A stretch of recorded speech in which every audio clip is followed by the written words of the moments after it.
Y'all ready? Somewhere we can grow. Somewhere where we hear us out. Things you wanna know. It's here at Talks with Tess. Where it all began. We do not play pretend. Go and tell a friend. It's here at Talks with Tess. Up the bed in the morning. On my phone charging, I'm going in. Before I get about the door, it's some motion. That's a lie. Just know we going. Get it together. Talk about that shit on the regular. We ain't going away. That's here on Talks with Tess. 10, 9, 8, 7, 6, 5, 4, 3, 2, 1. Yo, welcome back to Talks with Tez. It's me, Cortez Shaw, the host of Talks with Tez. Thank you guys for coming back. I love you. I love you with everything in me. And I want to take this moment to say thank y'all. I'm so humble and grateful and gracious, and I don't know if I'm using the right words here, but I'm just so elated that I have people out there who actually care about anything I have going on. That is amazing. Yeah, I don't get too much shit. So last week we started. It's never too late to start choosing you or choosing yourself. Forget the title exactly, but in that we start talking about my experience, my story growing up, right? So everybody know about American Idol, and you guys know about, me, my solo artistry journey. Well, to a degree, I'll open up about that a little later on in this series, but no one ever really knew my story, like the thing I dealt with, like my demon, my dark side. And not that it was anyone's business, but the reason I'm choosing to share my story is because I met too many people in my lifetime who've experienced what I've experienced to some degree. And so I feel like it would be an injustice if I've learned and identified what my issues or my struggles are, or what they were, and what I could do to actually move the needle forward to change my life. It's only right that I share with everybody else. You know what I mean? Use my pain, use my story to help inspire somebody else, free somebody else, hopefully change the mind of somebody else who's the dictator or the person, doing these things to somebody. However I can help, however my story can help. And I hope the people that it involve understands it's coming from that space and from nothing else other than that space, because my story counts as well. And that's something I learned. So I didn't want to get lost in this week's episode. So I got my beautiful iPad here. Love you, babe. Okay, so I didn't want to get distracted and get off subject today, because last week a lot of people said that it was touching. There was a few people, too, that said that I told the story from different angles, but it never moved along. And so I want to make sure I'm growing in this space. This is new to me, and sometimes telling your story when it involves trauma, especially when you are still healing from it, it's fresh and it's new. It's not like it's been 10 years and you know what I mean? It's new. So yeah, you might find yourself on loop or on repeat. So if you are in that journey, just remember you are talking to somebody, a therapist or somebody, definitely understand, give yourself grace, give yourself time, because it is a process. It's not like you're going to be new overnight, even when you make the decision to choose yourself. All right. So without further ado, yeah, we're going to just jump into it. So I just kind of noted on here, denial. I was in denial for a very long time. I think a big part of me understanding myself in this journey was there's things that was happening over the course of my life that should have been corrected a long time ago, but it was never corrected because I never even viewed it for what it was. So I was never able to speak to it or hold someone accountable, right? Because to hold you accountable, I must first understand that what you're doing is not right. But if I keep looking at you as a hero, or I keep looking at you as a savior, or if I keep viewing you as I'm the strong one, I'm here to help you, I keep robbing myself of my actual reality. What am I actually experiencing? So a lot of things I look back and, like I said, on every level in life, this person was a hero, everything to me, still everything to me. On the beautiful side, on the side of them that they are able to address or tackle it easily or see themselves, they are beautiful. They shine their brightest. They are someone you can only dream to be as good as. You know what I'm saying? but the unhealed side of them decided that they may not even see shows up in how they bleed on other people. With this particular person on this episode, it's the things that happen, they just get worse. They get worse. They get worse. They get worse. They get worse. But yeah, so rose tinted glasses. Looking back in my childhood, growing up, I grew up in a single parent household, and it was me, my mom, and my brother, and there was other people in my life this time, right? But in this particular space with this person, even in my childhood, I wasn't looked at, like I wasn't the first pick. So you have my brother, and I'll post him here, and then you have me. And so I wasn't like the first pick growing up. But at the same time, this person told me I'm handsome. They told me I'm smart. They told me I could be anything I want to be in this lifetime. They were like so encouraging and so uplifting, like, which is why I have so much pride and I kind of carry myself the way that I do. And I won't say pride, but I have so much confidence to go what I believe in. Pride is, I'm kind of iffy on pride. But even as a kid growing up, this person, I wasn't first choice. I love this other person, and but this relative was light skinned. They were more stereotypical, you know, what people would see as like initially the cuter baby or something like that. So he was praised for that part of himself, right? The image, not necessarily getting to know him, whatever.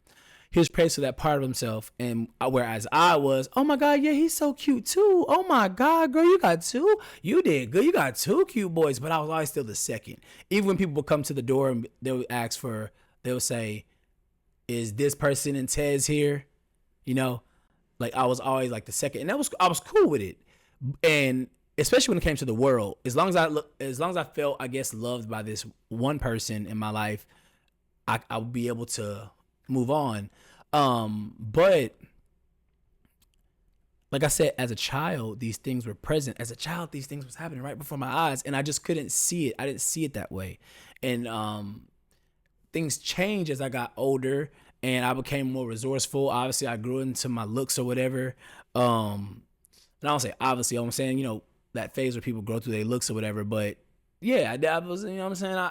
I grew into my looks, and I was starting to get noticed for the things that I was good at, which, you know, academically, your boy, I definitely, I gets down, as well as music and other things, like so many different avenues that I was just like throwing myself out there, right? Every opportunity that came at me, if you know me from school, you know I'm part of STEM. If you know me from, you know, KFC when I used to sell chicken, you know I'm going to come to work. I'm going to be the first one there and be the last one out. I'm going to make sure I do my job and do it efficiently. That's just kind of like, I've always maybe did that in some weird way to make up for something else, but I was always that person. So I was so busy focusing on the things that I needed to take care of or that I wanted to do that I wasn't realizing like I was literally aiding a person until I realized I was being affected by their actions. Even something as little as me having curly hair.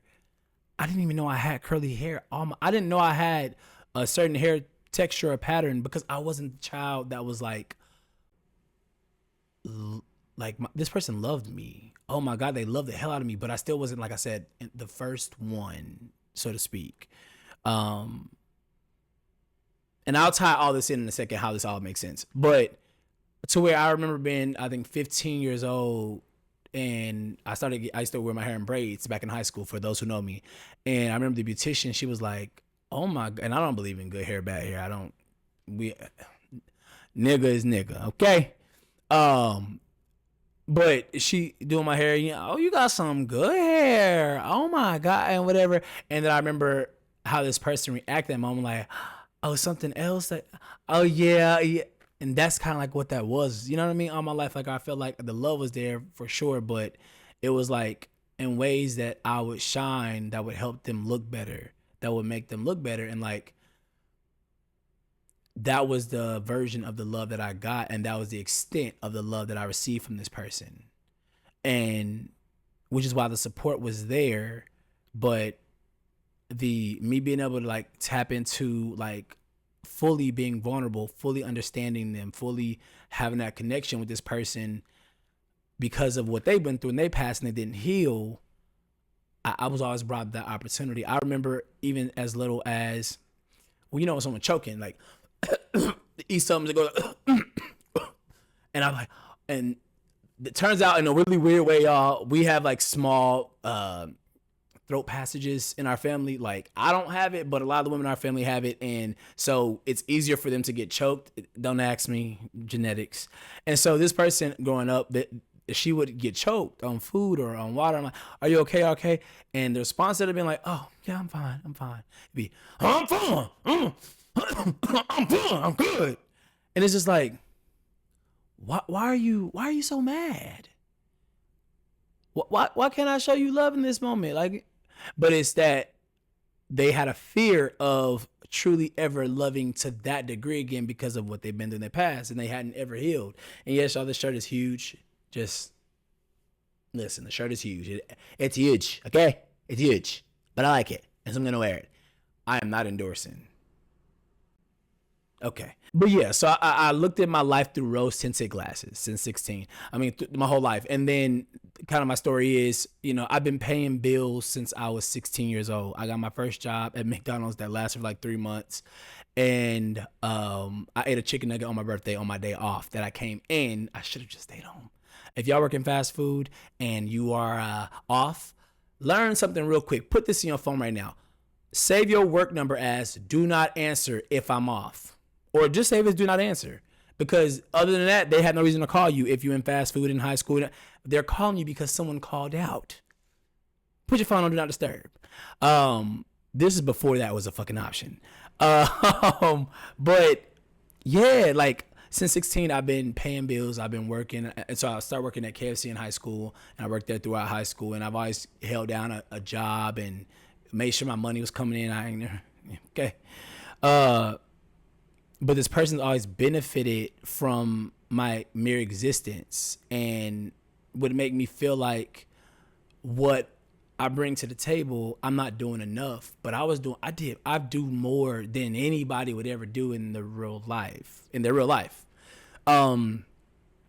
So where we at? We have 14 minutes. Okay, I'm trying to get into 25 minutes today. All right, let's see. So I wrote down here, because I'm gonna get emotional if I start being too long-winded.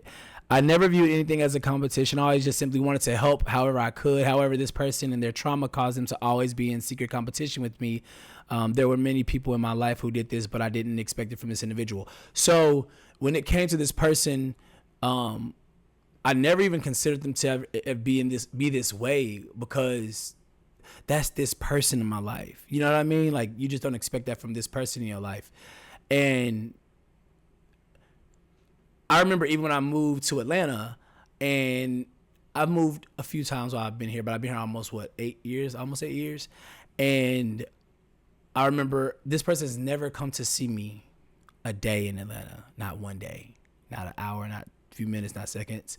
Let me stay on subject. So I would move somewhere, and we have where we live, we have a really nice place or whatever. You know what I'm saying? When you take pride in where you live, you want to give it your all, etc. And I just remember this person, anytime I've always furnished, well, I won't say I've always, but since I've, come of age, I furnished the house. You know what I mean? I bought it all, from the furniture, the plates, the bowls, the forks, the knives, the towels, the decor. I mean, if we're doing a percentage, 70-30, easily. And I say 70-30 where all furniture, bedroom sets, living room sets, that's me. The 30 would be like decor pieces or personal. So I've been doing these things since I was, 16. I literally just stopped paying a bill. This month would be my last month paying a bill since 16. I'm well over that age. I'm 33. And this person is super capable, super vibrant, extremely intelligent, extremely intelligent,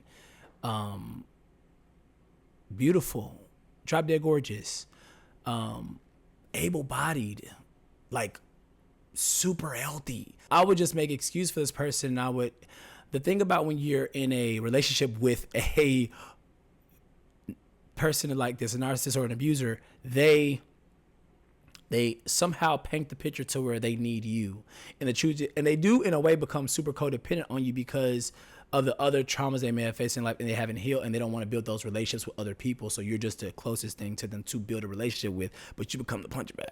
So yeah, a narcissist or abuser, that's you. The person who is with an abuser, they're never with the abuser because they feel like, oh my God, I want to be with this person. No, you view this person as like not a project, but someone you can help, or someone you feel like you understand them more than anybody else because everybody else has always misunderstood them. You know what I mean? And while that may be true to a degree, the other truth is that you don't see until later is that every person has a part to play in their own story, and you're just not there. You don't get that part. I mean, there's so many. I mean, I've never owed this person any kind of money. There's 3 people in my lifetime that I've borrowed money from and I didn't pay back, and I felt so terrible about it. And I am literally like paid 2 back. I need this like one more person I gotta pay back. I'm gonna pay you back. You know who you are. Actually, it's 2 people. I pay 1 person back. I'm gonna just have to stop lying. I paid 1 person back, and it's 2 people I haven't paid back. But that's how honest I am. Is that I never want to put myself in a space where I have to borrow anything from anybody. I want to be self-sufficient. I want to take care of my own things. I've always been the one to actually help other people. So I've never carried a balance with this person. And if I ever borrow money from this person, it may be $20, and it's like once every 4 months, like, and that's on a good year. You know what I'm saying? It's not really any money. And even so, I should have that ability to do so. But I've always been a resource to these people in my life, but definitely this person. And it's an excess. And I remember one time this person literally, for understandable reason, at least it's I'll tell myself, but I still think it was they walked off their job, and then I was living with this person at the time, and we're living together, and they quit their job and they didn't work for like 3 months, and all that burden, every bill, and I've been paying half since I was 18, half of everything since I was 18. And so I'm sorry, I lost my train of thought. So that was 3 months, almost 3.5 months of me taking care of everything there is, every bill, every subscription, every car note, every car insurance, every rent, mortgage, every water bill, light bill, all on me, right? And I do this with pride. I do this because you know what I mean? It's still never enough. Nothing ever is. Nothing I ever do is ever enough. And in the times that it is enough, I'm praised for the good things that I do, I'm also reminded why I'm not doing XYZ enough. To where every time I've literally had I had to learn to stop talking about how much money I have on me or what I'm making or whatever, because anytime I touched money, this person, it was a contradictory. It was the craziest thing. This person would be like, I want you to save your money. Save your money. Like, I'll say something like, hey, I want to invest in me. I want to buy this thing for my music career. I want to buy this or do this for myself. Or I just want to simply spoil myself. Oh no, you need to save your money. Save your money. You need to book for a rainy day. You want to make sure that whatever. And then 2 seconds later, oh, I was actually looking at this, what's the name? And I was thinking about getting it, but since you done came into, I thought you wanted me to save my money. I'm confused. And like a dumbass, a lot of times I would literally, yeah, you're right. Let me just go ahead and get that to you. There you go. That's yours. Hold on there. I love you. I love you. Yes, I do. I love you. I understand you ain't got nobody else in your corner. Yes, I do. And you just, I gotta do it for the whole world. There you go. And like a dummy, I'm that much short for the project I want to work on, or something I want to do, or something I want to record, or simply getting, it costs money. This industry is not cheap. Okay. This whole is not cheap. So, but anytime it was time for me to do anything for me, I wouldn't be able to do it for some reason, whether it be financially, even in this space right now, like this would have never been a thing or an opportunity, because guess what? I can't have my phones on Do Not Disturb. I can't put my phones on airplane mode. I can't not have, they cannot not have access to me, whether it be through me, through somebody else. Somebody better have access to me all the time, or it's going to be a problem. It's going to be hell to pay. Somebody, you know what I'm saying? Like, is this love, or is this the hell this is? It's Fatal Attraction? I'm just being funny. It was, I started to realize, like, damn, you know what I mean? Like, that's a lot. That's a lot for anybody to experience. And even while doing for all these people, anytime I didn't give these people what they wanted, it could be the simplest thing. I'm so serious. I'm the villain. I'm the bad guy. I am casted out to the depths of who knows where. And like the perfect little boy I was raised to be, and always do the right thing, and always so much so to where I forget I have a part in my own story. I'm so busy protecting your stories, I forget I have my own story, and that I'm a part of the story that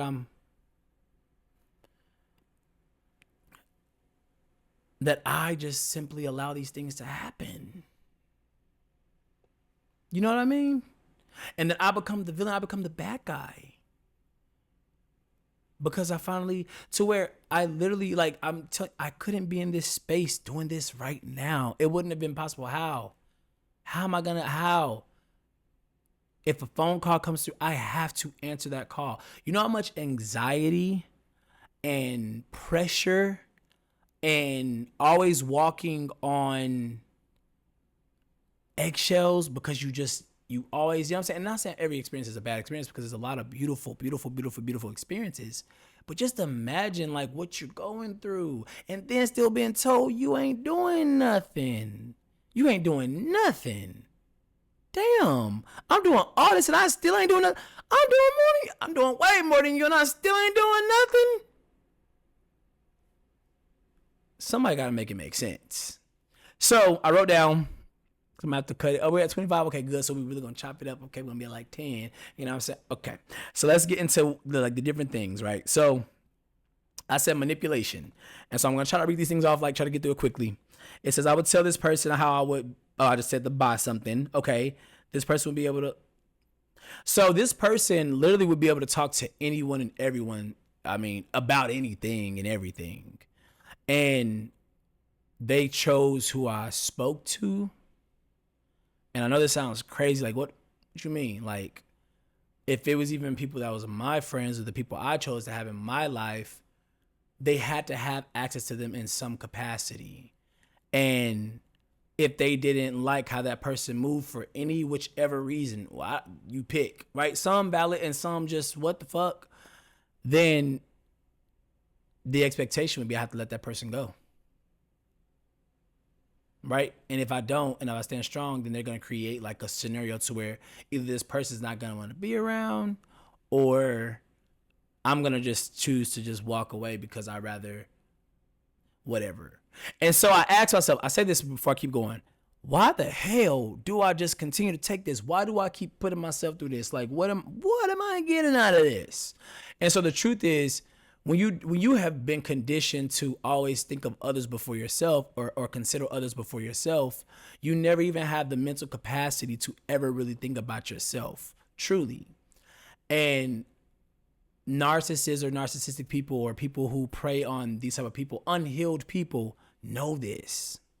And so I got into a space where I was there because I felt like I was the strongest one, and if I could just weather it for however long, then it would just get better, and they would see someone cares and da-da-da. Or I didn't understand, or truly, as much as I love myself, as much as I fuck with me, as much as I care about myself, as much as I value myself, so I think I don't value myself enough to not deal with this, because subconsciously maybe I feel like I can't make it without this person,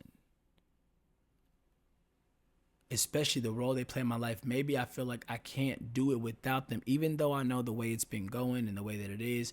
I definitely can't do this. Like, this is not gonna work, but I can't do it without them. And so that's what happens in an abuser's mind. Like, all those little, that's what's going on. And then when you finally realize, it's like, some people don't make it out. Some people don't, you know what I mean? Some people, they never wake up. They never see it. You get into a space where you are constantly defending this person when other people are telling you, mm-mm. And not to make the person sound bad, because like I said, beautiful in so many ways. But however, when they wanted more from me, they would praise me for what I did and tell me how they were so thankful. So typically this person's narrative with me is I don't do anything. I'm inconsiderate. I mean, I just can't fathom how they can come up with these words, but that's how they describe me. But when they are getting their way with me, that's when I'm praised. That's when I'm, seen. And I maybe that's what I was working up towards all my life. Is I just wanted to be seen. Just wanted to look at me. All my life, this person preached about therapy, the good that comes from it, etc. Even using it as a form, sometimes even to put me down. You need to get therapy. Listen, you gotta, right? And I finally got into a space where I got therapy. I had to get therapy. If I didn't get therapy, God knows what would have happened. Even the strongest people break. And finally got the tools I needed to navigate life and, start to look at how I show up in something. And basically everything that happens to us, we create a foundation for it, right? It doesn't just happen to us. As crazy as it sounds, it sucks. It's like, whether we actively know it or inactively or subconsciously don't see it, we are creating the environment for which we experience, and especially when we come of age. But we don't look at it that way. But yeah, so this person would just be super manipulative. Let me see for something else. So the truth is, one of the effects was I was so gone mentally for a long time. I couldn't really work or do anything like towards myself or career. Guys, I got up to 269 pounds. I'm 6 feet tall, and my weight to look like I'm like 150 or 160, I should be like 180, 185, just because I'm super dense muscle wise, but I'm lean. I'm lean. I've lost a shit ton of weight, which I can't tell. Almost at goal, but not quite there just yet. But I couldn't even, and I'm not blaming all that on this person. We have COVID, we got work, we got life, we have so many things going on in life, but this component of my life definitely weighed on me in ways I never even understood or expected. One of the symptoms I saw that happens when you are in these type of situations, you'll have short-term memory loss, where as a survival mechanism, like sometimes it'd be smaller things I don't remember. Now I do, right? Since I've learned to set boundaries, but I couldn't even remember certain things. And like, it'd be something simple like, oh, what did I have on yesterday? I don't know what I had on yesterday. Damn, I don't know what I had on. My dog in the back, y'all making noise. I apologize. But I'm like, what did I have on? I couldn't even remember something as simple as what I had on. Yeah. And now I have to put accountability, because when you start to work and you start to heal, so a narcissist is always a victim. That's the role that they play. It just helps them in life. They're always the victim, but in a weird way, the abused becomes the abuser. And not that their stories aren't real or didn't happen. It's that it happened. They survived, but they didn't heal, because again, who you are when you have to survive versus who you are when you are in a healed space are two completely different people. One is surviving, one is living. And I have to be accountable. So I'll try to go through this as quickly as possible. I can understand why a lot of these people behave like this. I would experience blaming, guilt, rage, gaslighting from these people, public humiliation, of which I always, like I said, stay silent on, took it on the chin. It is what it is, right? I have to be strong for them. I can't show how I feel, even though this hurts, even though this sucks, even though this is probably the worst I've ever felt since the last situation. Take it on the chin, my boy. I had to face the fact that I was afraid to fail on my own. This is another accountability piece. I had to face the fact that I was afraid to fail on my own. See, at least when if I failed or if I didn't accomplish something, I could always easily blame this person, right? Because the truth is that it was happening to me, but if I'm not walking away, I'm allowing it to happen. So if I didn't succeed at something, if I didn't accomplish something, if I didn't, do something, or just simply just live and be happy, I could just blame this person. It was easy because I wasn't willing to deal with what I was really dealing with.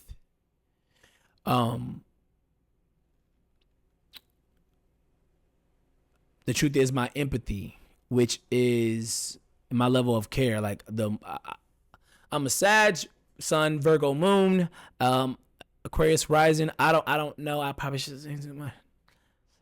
I am who I am, and I care. I actually give a fuck. I'm not somebody who just, I don't care about people. I care. It's cool to care. I'm a savage. You come crazy.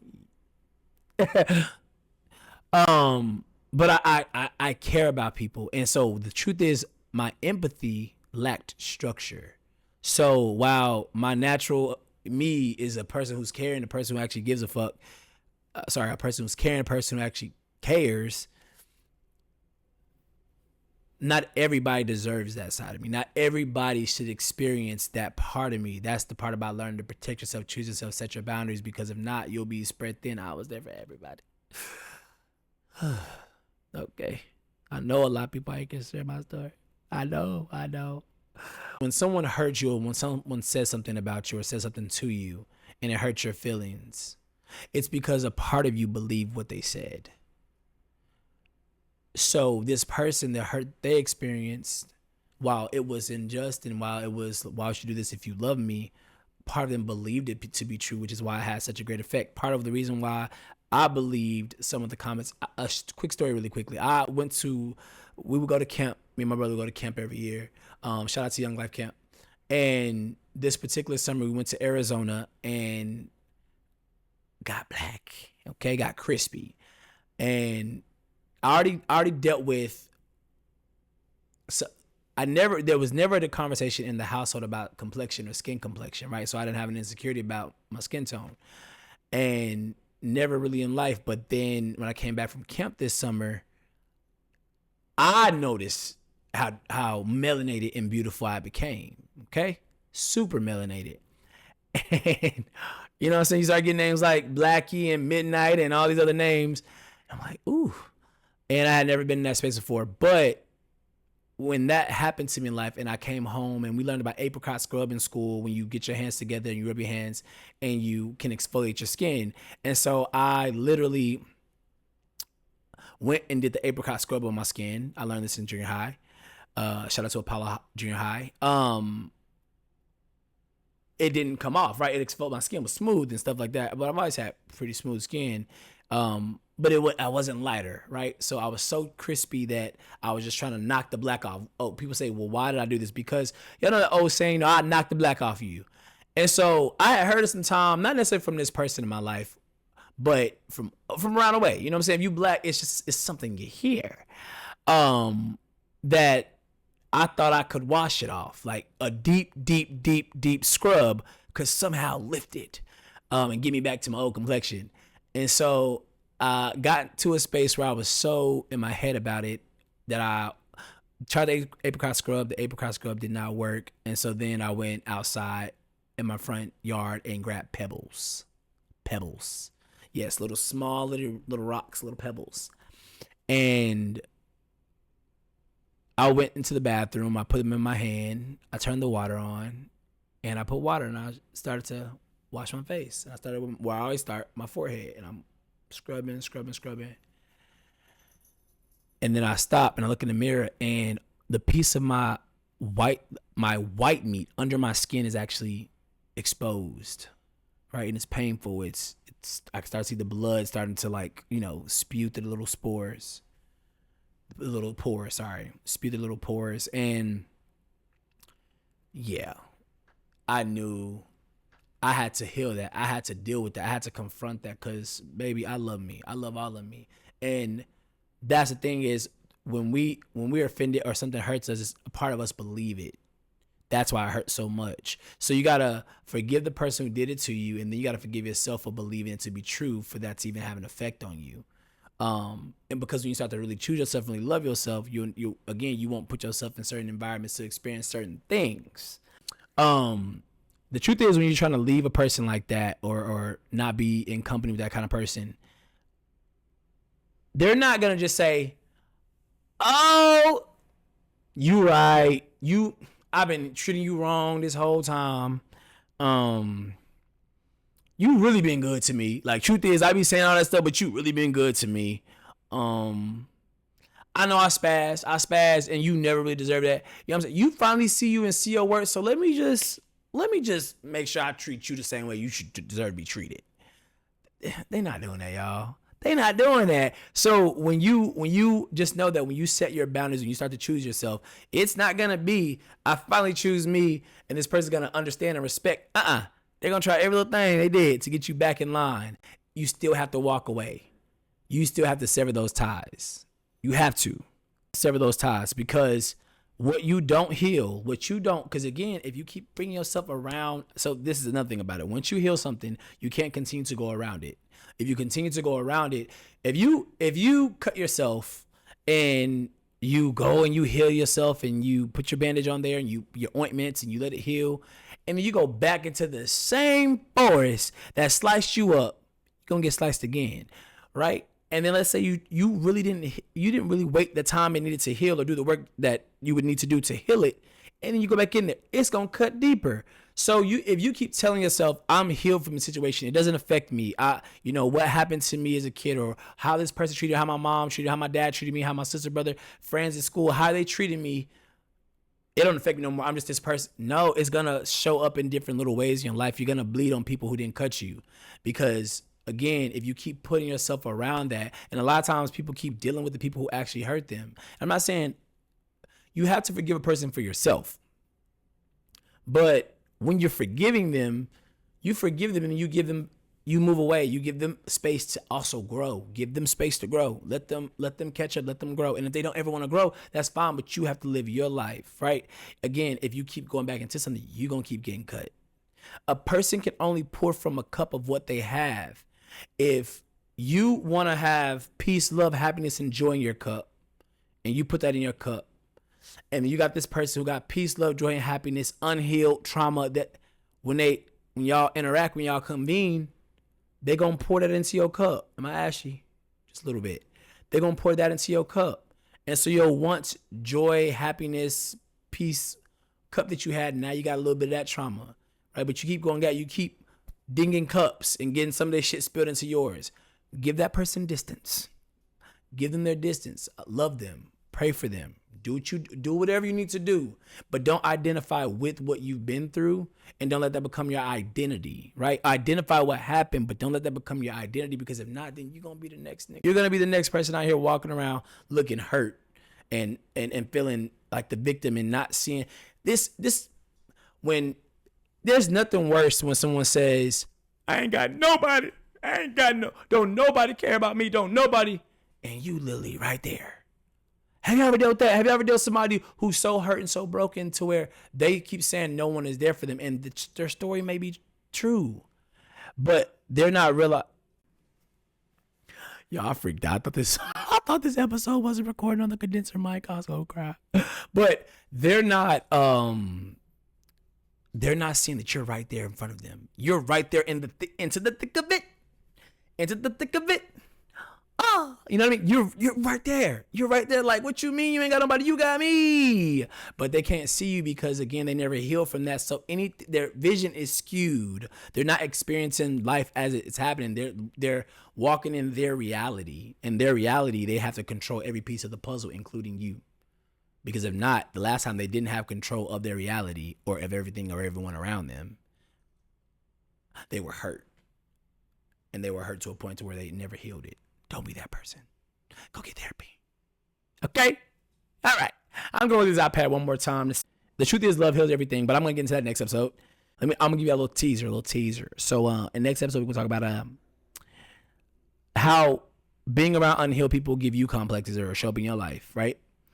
And that's the thing about the time you experience hurt by or from another person. What was lacking in that moment? It was love. Whether that be someone saying something mean to you, You have nappy hair, you're dark skinned, you're fat, you're nerdy, you're overweight, ill your teeth. Therefore, you already didn't see the beauty in your flaw. But them saying it only confirmed it, gave you a lifetime complex where you won't even wear your real hair, show your real teeth, be proud of your overweightness, be proud of your thinness, your nerdiness, your difference. I love y'all. What can I say? They not like us. They not like us. They not like us. Eh. They not like us. They not like us. They not like us. All right, y'all. Peace. Talks with Tess.